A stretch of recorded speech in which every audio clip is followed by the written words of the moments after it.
very excited to be here today with John Gibler to discuss the recent Mexican elections and really to use that as a pretext for discussing the larger security situation in Mexico and many issues that are of enormous interest and concern to our listenership, our readership.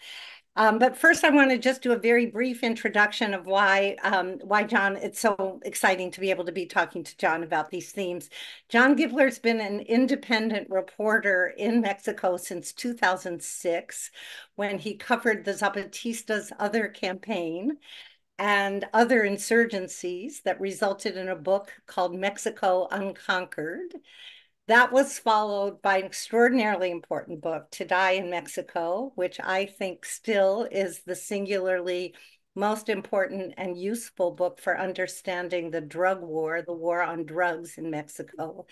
And he's the author of another absolutely critical book on the disappearance of the 43 students at Ayotzinapa Teacher Training College in 2014, where he was one of the very first reporters on the ground covering that case.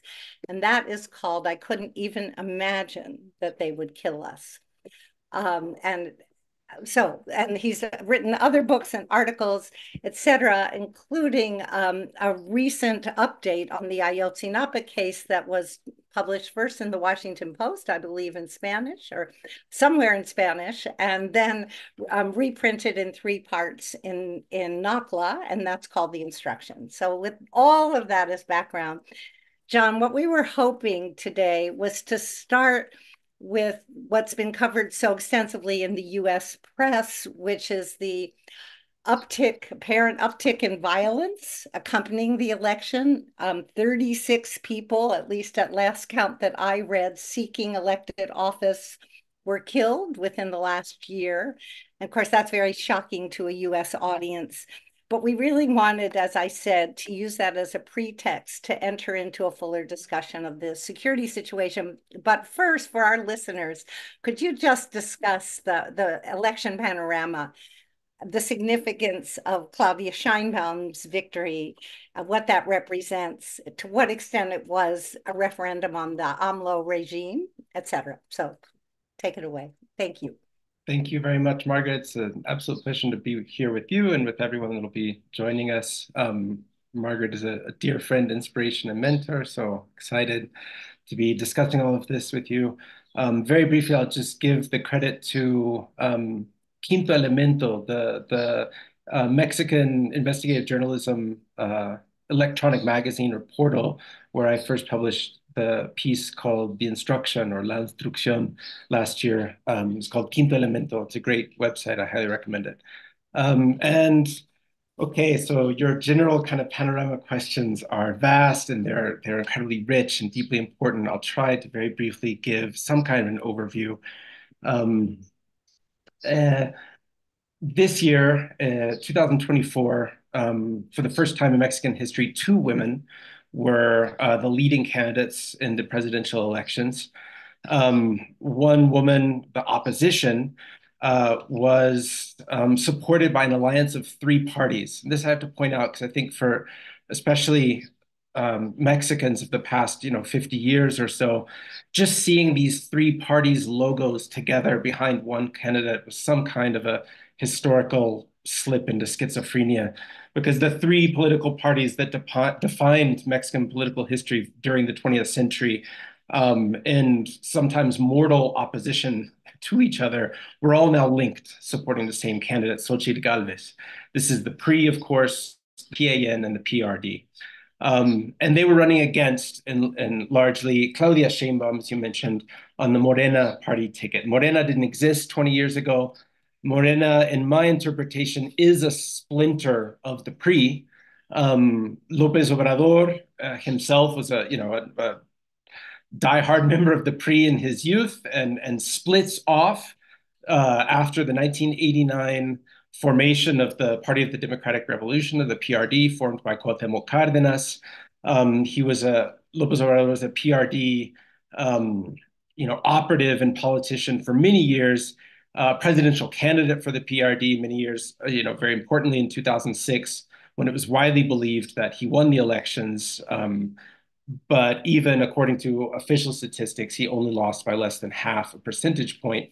Um, and later, much later, he split off again from the PRD to create his own political party. Now, really, this is a political party created around one person. And this person with a long political history that was rooted in the pre, and then in this initial split from the pre in the late 1980s.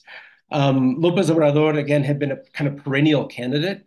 Someone like Lula in Brazil or Ralph Nader in the United States, though with less luck in Nader's case. An opposition candidate who widely believed to have won the elections in 2006, ran again in 2012, but did not fare well.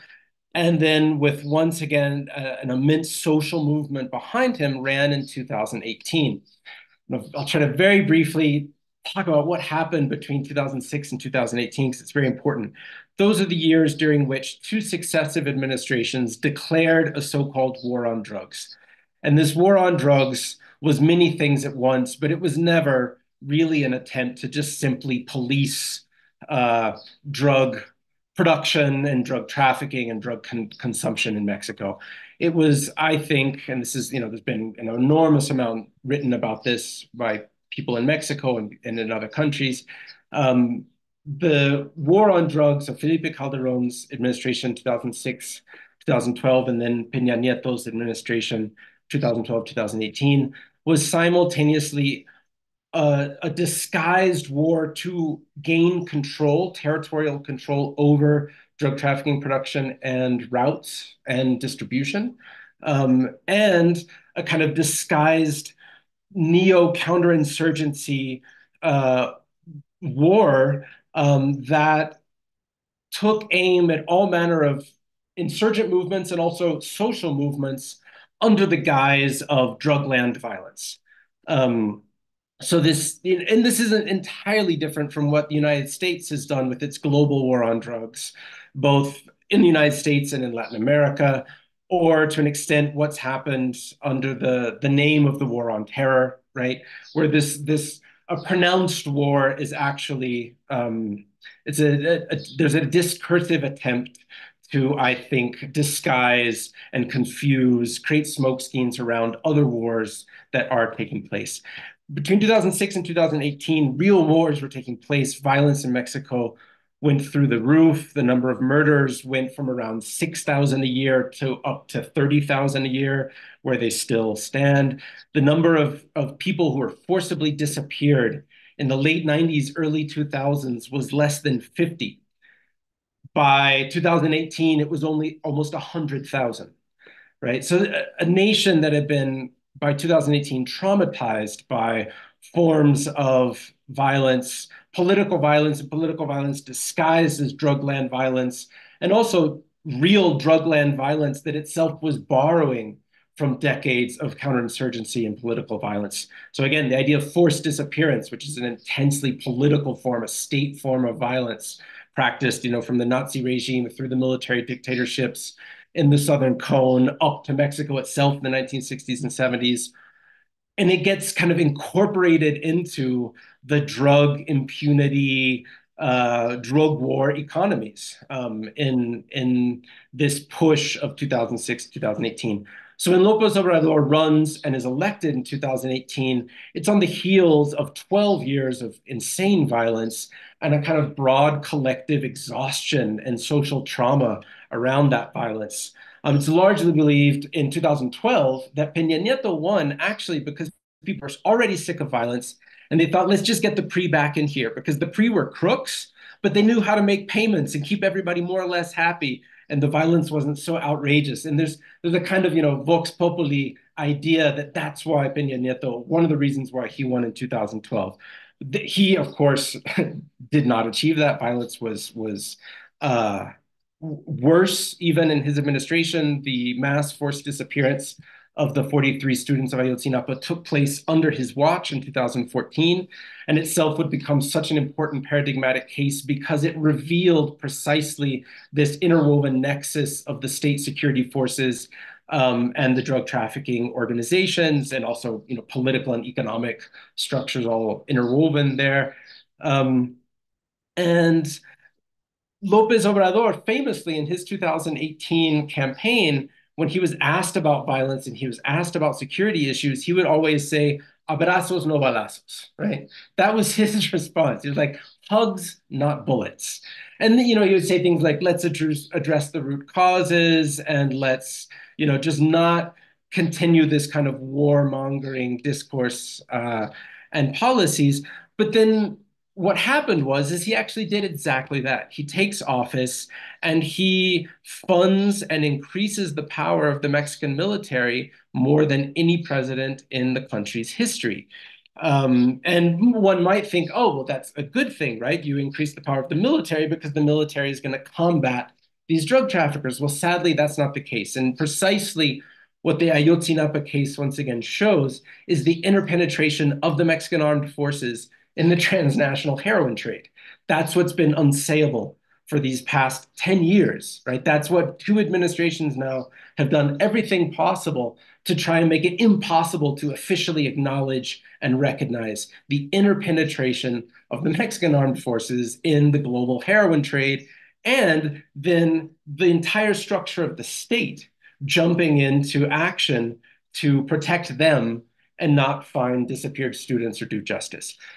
So López Obrador's 6-year term, which comes on the heels of all this violence, says hugs, not bullets, then militarizes the country. The violence rates go up. They don't even stay steady, they go up. As you mentioned, this has become this historic election when the first woman is elected president, when the first Jewish person is elected president in Mexico, is also the election cycle with probably the most political killings of candidates' family members, of people associated with different parties. The same number, I think a New York Times investigation talked about 36 candidates having been murdered, and 14 of candidates' family members being murdered, as again a tactic of terror in the context of the electoral cycle.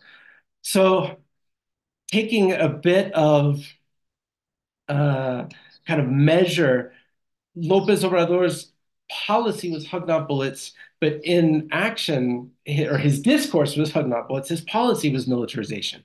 And what that's done is just increase violence and increase impunity. That said, still a large percentage of the population supports his project, which is not entirely isolated as well. We can get into this, but somebody like Bukele, who took office, many say unconstitutionally, illegally in El Salvador last Saturday, I think it was, had this amazing popularity after 2 years of a state of exception, during which he mass arrested some 70,000 people, about 1% of the population of the country, is now in jail. Or someone like Daniel Noboa in Ecuador, who has been kind of copying Bukele's policies, declaring a state of exception, carrying out these mass arrests, publishing on Twitter. So it's very interesting. No longer are we in the days of press conferences and long interviews, sit-down interviews with reporters for a number of these presidents, not all of them. But someone like Bukele or Noboa, they're just on Twitter, and they're publishing these photos, this kind of new aesthetic of state mass humiliation, these, bodies, half-naked bodies of mostly men, many of them tattooed, all submitted in these, concrete patios of prisons, and photographed and published by someone like the national police and the president. So López Obrador increased militarization, and yet his project is still widely supported. Claudia Sheinbaum, who is obviously her own person and her own candidate, there's been a lot of talk in the press about how she's just going to be a puppet for López Obrador, and she herself has addressed that, saying, wow, isn't that quite sexist, right? When we have two female candidates for the first time in history, and people are just saying they're going to be puppets, or at least I'm going to be a puppet of a man.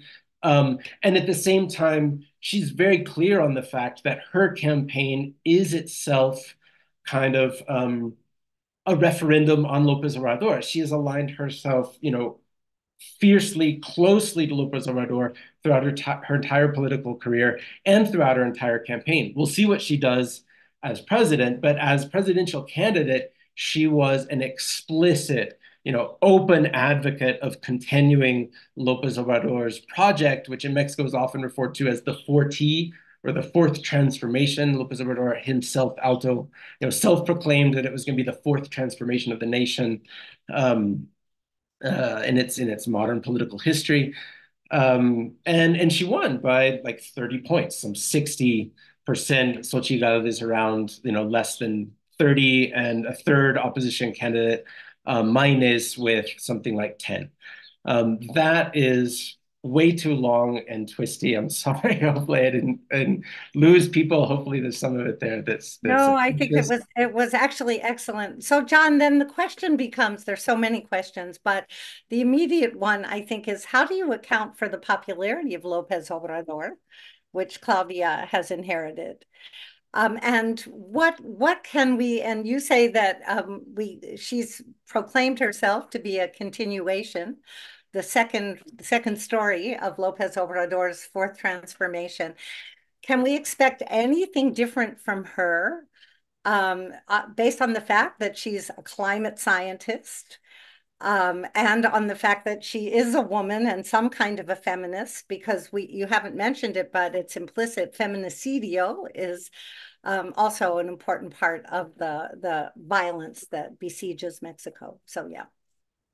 Totally. Well, first, López Obrador is often referred to by his four initials, AMLO, in Mexico, and his popularity, I think, has many facets. It has many components. First, there's a long political history of the love of kind of strongman political figures in Mexico, the caudillo, right, the cacique. And I think there's a dimension of that in López Obrador, and he actually comes from that political culture. I think there's also the weight of decades of opposition political struggle to the PRI, right? There were decades from the late 1980s through the 90s when the PRD represented for a lot of people an actual, legitimate social political force of opposition to the PRI. That would, of course, crumble. There would be very early critics of that, like the Zapatistas, going back to the 1990s. But you can't deny that there was mass social support for the PRD at its point of formation in 1989 and throughout the early 90s. So I think there's a legacy of seeing Obrador as one of these kind of historic leaders of that movement. And I bet there are people who've been literally supporting him for all those decades. Uh, López Obrador is also, he's aware. I think he loves power. Like when he, came to the Zócalo on election night, it was the kind of thing that any candidate dreams of, right? There's so many people crowding the streets to see him and to say hi to him that his convoy is driving at like 6 miles an hour through the ocean of people. We were watching this. I was in Mexico City. I didn't go. I was watching it on the news, and these drone images of him, reaching out and shaking people's hands. And he gets to the Zócalo and gives a speech. And one of the things that he repeated over and over that night, and I thought, in this moment, this man is being incredibly honest. And that's when he said, I want to go down in history as a good president of Mexico.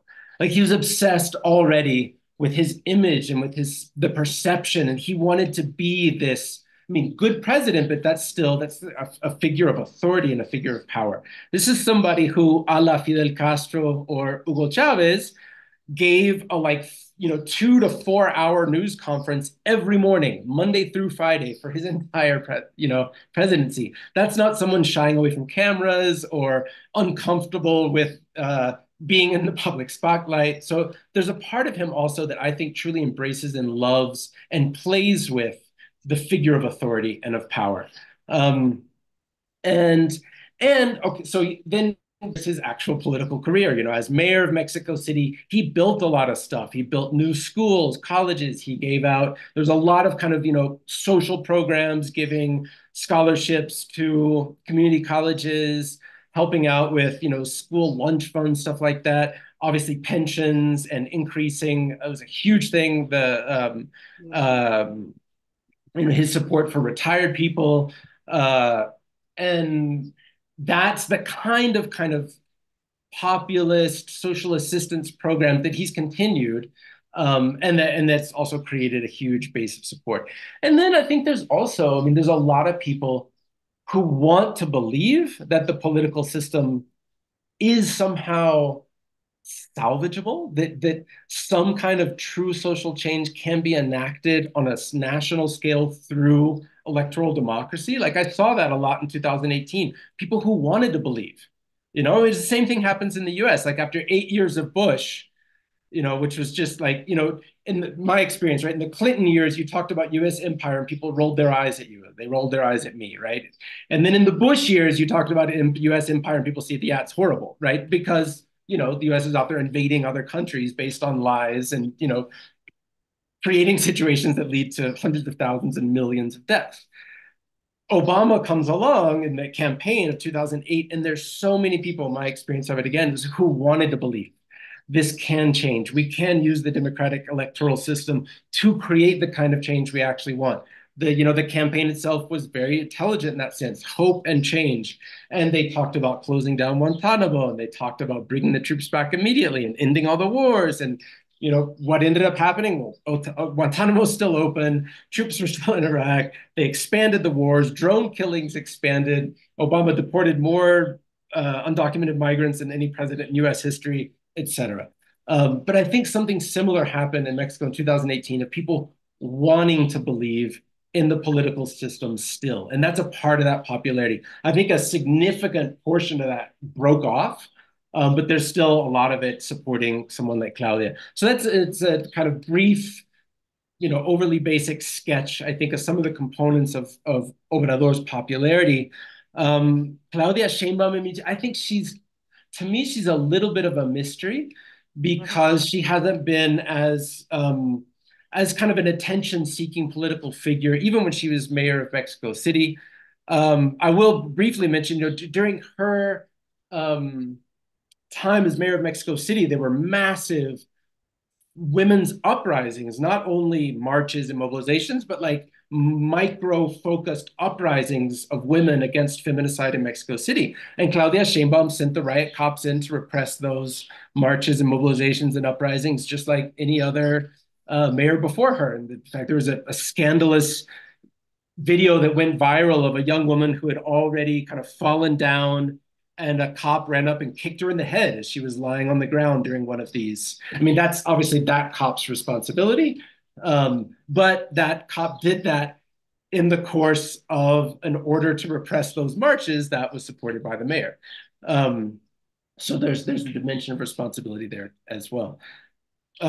So Sheinbaum's relationship to women's struggles and to feminism, I think, remains to be seen. I think you can't simply assume that because she's a woman, she's going to be an ally to the kind of action against feminicide that women are clamoring for. I'll also say at the same time, during Claudia's tenure in Mexico City, she did hire a widely respected, intense, brilliant female lawyer to head up the special prosecutors unit against feminicide inside Mexico City. And there was this brief moment when you had inside this intensely corrupt institution, I think, a younger generation and mostly women trying to actually investigate these feminicides and catch people and protect women.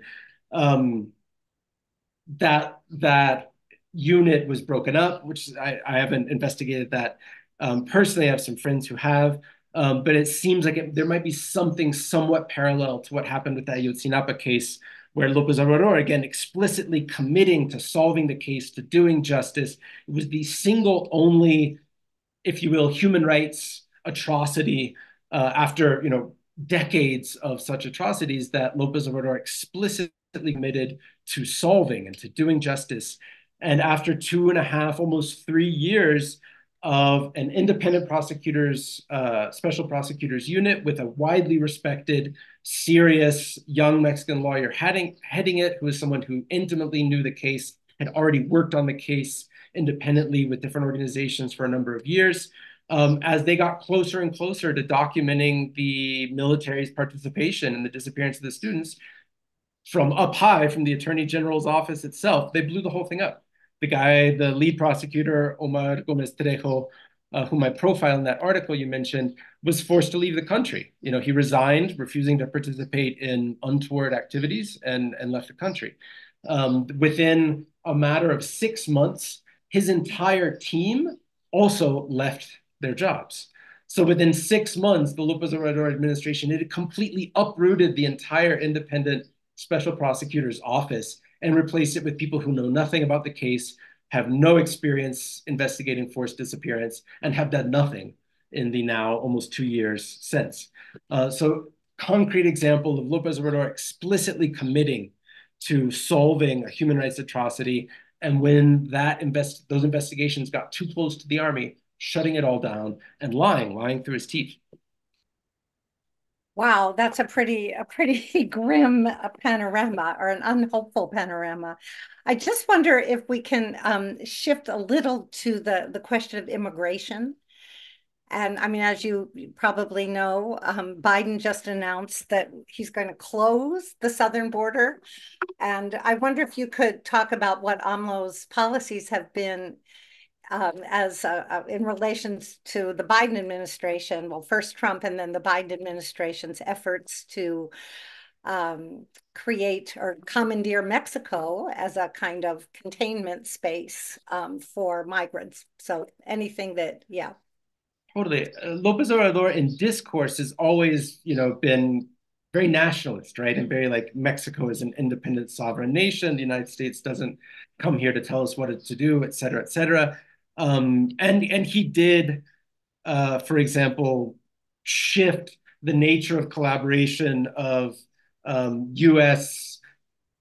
Forces, DEA, in the so-called drug war. But with immigration in policy and action, he's pretty much aligned Mexico with the U.S. Trump into then Biden attempts to basically kind of export the U.S. southern border to the Mexican southern border, displace the U.S. southern border to the Mexican southern border. So whereas, for years and years, the border between the United States and Mexico, and really going back to the Clinton administration and the Democrats' Operation Gatekeeper, right, and their initial attempts to militarize the border, that's when, they build their whole, theatrical wall around Tijuana and around other major cities, and then they just send migrants and also human smugglers out into the most perilous regions of the desert. And that's when the deaths start to increase because of heat exposure and dehydration. And then as the drug war in Mexico, which of course is intimately related to the US, blows up in the 2000s, that also means that this corridor of migration and human smuggling is intensely exposed to then human trafficking, right? The control of organized crime structures, which are constantly composed of both non-state and state actors, police and so-called cartels, always interwoven, and the violence increases. During those years, nobody talked about the southern border between Mexico and Guatemala, right? People just walked in and took rafts across. You and I have both been there. It was a calm kind of like, and in those very years, it starts to transform. And precisely also related to the intense upsurge of Central American migration to the United States through Mexico, which blows up in the 2000s and continues to this day. Also intimately related to US policies in Central America going back 100 years, if not more, but very concretely in the 1960s to 1980s with the different Cold War counterinsurgency US campaigns in Central America. So in recent years in López Obrador's administration, the Mexican government has tried to keep it a little bit off the front page, but the intense both militarization and paramilitarization of the border between Mexico and Guatemala has expanded. And conditions there are, should be considered a humanitarian crisis. In discourse, while López Obrador wanted to kind of distance himself, perhaps in actions, they've pretty much been complying. Uh-huh. Whoa, that's another grim panorama. We have just very little time and we could go deeper into any one of these, but I wonder if we could just in closing talk about the Zapatistas and the increasing violence in Chiapas, their recent initiatives, their closing of all the communities to the outside in the face of the security situation, and their absolute disinterest in the elections, which they haven't mentioned in their last spate of 20 communiques. Mm-hmm. Right. So help me remember, I read, years ago, back in the 1990s, one of the many kind of profiles of the Zapatistas. Now I can't remember which one it was. Maybe it was Alma Guillermo Prieto. I can't remember. Um, but somebody made the comment of how everything arrives in Chiapas late, right? And sometimes even 100 years late. And that was kind of the joke they made, that like the Mexican Revolution didn't take place in Chiapas between 1910 and 1920 when it took place throughout the country, but it arrived, in the 1980s, 90s, and of course the uprising on January 1st, 1994. That for whatever reason, and I kind of think it was Alma Guillermo, I can't remember, but that image stuck with me. This idea of like Chiapas as being so distant from the metropolis and from the kind of seat of initially, the Spanish crown and imperial power in Mexico City, but then, the neo-imperial power of the Mexican state um, after independence, that everything gets there late. And that kind of happened again. The drug war got there, I think, about 20 years late. Mm-hmm. And there are a number of reasons about why that might have happened. Again, distance, again, that not being a territory that was so invaluable. Then, of course, both the shift of the migration focus and the policing of that border then increases the value of that territory as a transit zone. Also, of course, in Zapatista communities, they were so tightly organized that it was just impossible for the relatively smaller, perhaps, satellite organized crime organizations in Chiapas to get anywhere near those communities. An often forgotten episode you might remember, excuse me, I think it was 2007, and in the height of the drug war, and Calderon's trying to drum up support and make everybody believe that he's waging this massive war on drug traffickers. They sent an army patrol into Zapatista territory, supposedly to look for drugs. And so there are these images of like the Humvees and the tanks coming down these small dirt roads into Zapatista territory, and they wanted the soldiers, like they do or they were doing elsewhere in the country, get out and ramshackle through houses and look for drugs, right? And the Zapatistas wouldn't let them. And by Zapatistas now, I'm not talking about, ski mask wearing armed insurgents. No, I'm talking about everyday men, women, and children in the communities who, tied their bandanas or paliacates around their face and took their slingshots out into the road and just started pelting these Humvees and being like, you guys aren't getting out. And it became a little mini scandal. But to me, it was important because it showed very early on the interest in the state and the Calderon administration to kind of bring the Zapatistas into this drug war mess, and the fact that they just stopped it like immediately. And the public perception, of course, was nobody believed that these communities were in any way involved with drug trafficking. And anybody who knows a tiny bit of their history actually knows that they're one of the very few cases of in indigenous communities prohibiting alcohol through a process of community assembly vote, right? This is a whole long, great story, but how the Zapatista communities, and particularly women, voted to ban alcohol in the communities because they saw it as another arm of colonization and mass violence against the communities, and particularly against women. And so nobody bought the idea that these communities were somehow growing poppies for the heroin trade or marijuana for the pot trade and so on. It was this very early, but for me, very telling moment.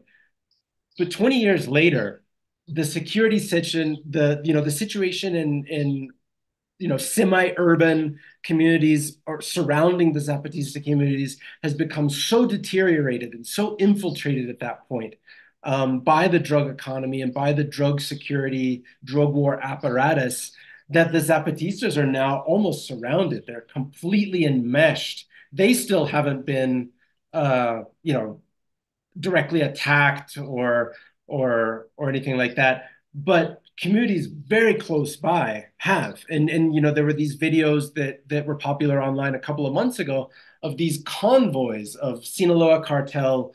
You know, and I think in one case of Sinaloa cartel, and the other it was this Jalisco Nueva Generación, and these, you know, these convoys of 50, 60, 80 vehicles coming through this community and the people clapping. Of course, they were filming it um, uh, as this show of force and so on. I mean, it's kind of like a parallel universe, right? You've because you've got this ideology, this idea, this imagery of the state of rule of law and so on. And then in Chiapas, you've got, you know, convoys of 80 supposedly illegal armed actors, you know, driving tranquilly down the dirt road. You've also got, you know, indigenous rebel territory that announces itself with road signs that tells people that are, you know, driving down the road, you are now entering autonomous rebel indigenous territory. You know, it's a very odd space, but it is a space where finally, after some 20 years, and with slow incursion and very linked, I think, to the state policies of shifting the southern border of the United States to the southern border of Mexico and creating this intense value zone for human smuggling and again for drug trafficking, the price to move kilos of cocaine across that border jumped, right? And as the price jumps, more people want to get in on it. Um, Mhm. and then just the interpenetration and deterioration of all kinds of social networks in these communities that are, you know, uh, sieged by the drug war apparatus. Well, my goodness, I wish we could find a different topic that didn't end with such a grim panorama. I think that we've run out of time, but opened up a whole series of other possible explorations. I just want for our listenership to mention that you talked about Bukele, and you have reported on El Salvador. And was that for Nexus? I don't remember. I know it's something accessible online. So, Yes, the Spanish version's website called Gato Pardo, oh, Gato Barlo. Okay. and in English on the Dial. Ah, the dial. Okay, thank you. Well, thank you, John. And I look forward to um, many more collaborations, interviews, and conversations.